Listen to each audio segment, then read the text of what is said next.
Las siguientes líneas tratan de proyectar una breve visión histórica del trabajo. El trabajo tal como hoy lo conocemos no es un hecho natural. Tanto su contenido como el papel que ha jugado en las vidas de los seres humanos no ha sido siempre el mismo, sino que ha sido modificado a lo largo de la historia. El esclavo se definía legalmente como una mercancía que el dueño podía vender, comprar, regalar o cambiar por una deuda sin que el esclavo pudiera ejercer ningún derecho u objeción personal o legal. Hallaron a nuestros aborígenes desempeñándose en faenas rudimentarias, tales como la caza y la pesca, actividades relacionadas bajo las órdenes impartidas por el jefe del grupo o cacique de cada tribu.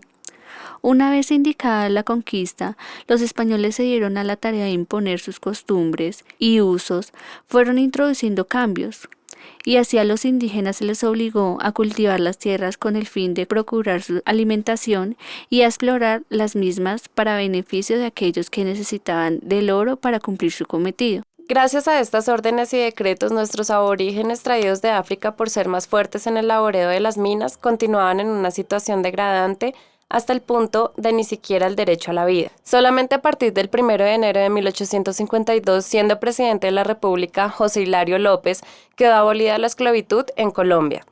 En esta época empiezan a aparecer algunas leyes sociales que constituyen el fundamento de lo que hoy se conoce el sustantivo del trabajo.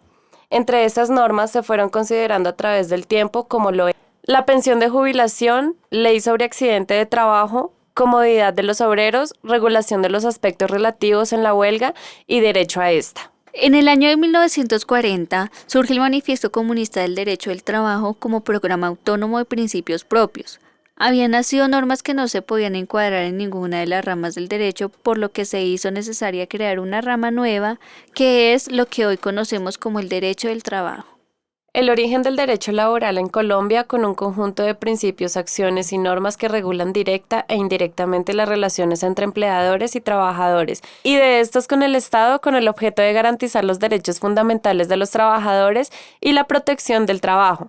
Todo lo anterior tiene el único fin de lograr la paz social, siendo esta la tibalidad del Código Laboral colombiano.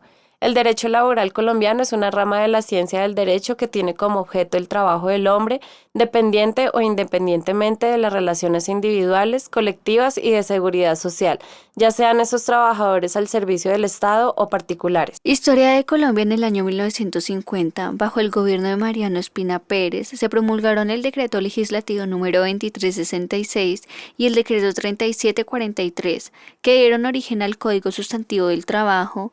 La recopiló normas que existían sobre la relación del trabajo, los derechos y garantías de los trabajadores. Al pasar de los años, este código se desprendió de la jurisdicción civil. El derecho laboral colombiano tiene como regulador la Constitución Política de 1991, los tratados y convenios internacionales suscritos por Colombia y el Código Sustantivo del Trabajo. En todo caso, es importante tener en cuenta que las leyes colombianas son las más importantes fuentes del derecho laboral colombiano, puesto que cada estado dentro de su legislación tendrá su ordenamiento jurídico respecto del trabajo y dichas disposiciones tendrán que ser acatadas tanto por el empleador como empleado dentro de determinada jurisdicción. De acuerdo con la Constitución Política, el derecho del trabajo es derecho fundamental de todas las personas que debe ser garantizado por el Estado. Adicionalmente, la Constitución Política consagra el derecho de asociación sindical que ampara tanto a los trabajadores como a los empleadores. El derecho laboral colombiano es autónomo con relación a las otras ramas del derecho por ser un derecho de orden público. En esta autonomía radica el equilibrio entre capital y trabajo, procurando que las normas de tipo laboral sean derechos mínimos, otorgados por la sociedad a los trabajadores, siendo estos derechos mínimos irrenunciables por parte del trabajador. Estas disposiciones concuerdan con los tratados internacionales de los que Colombia es parte, tales como la Declaración Universal de Derechos Humanos, el Pacto Internacional de Derechos Económicos, Sociales y Culturales, el Pacto Internacional de Derechos Civiles y Políticos y la Convención Americana sobre Derechos Humanos. El derecho laboral ha sido creado para regular las relaciones entre empleador y empleado. Dichas relaciones deben estar enmarcadas en los principios constitucionales fundamentales. La finalidad de las normas del Código Sustantivo del Trabajo es lograr la justicia entre las relaciones que surgen entre el empleador y trabajadores, dentro de un espíritu de coordinación, economía y equilibrio social. El derecho laboral es un derecho dinámico que se encuentra en constante evolución, que surge de la realidad social porque regula las relaciones jurídicas laborales establecidas entre empleado y empleador.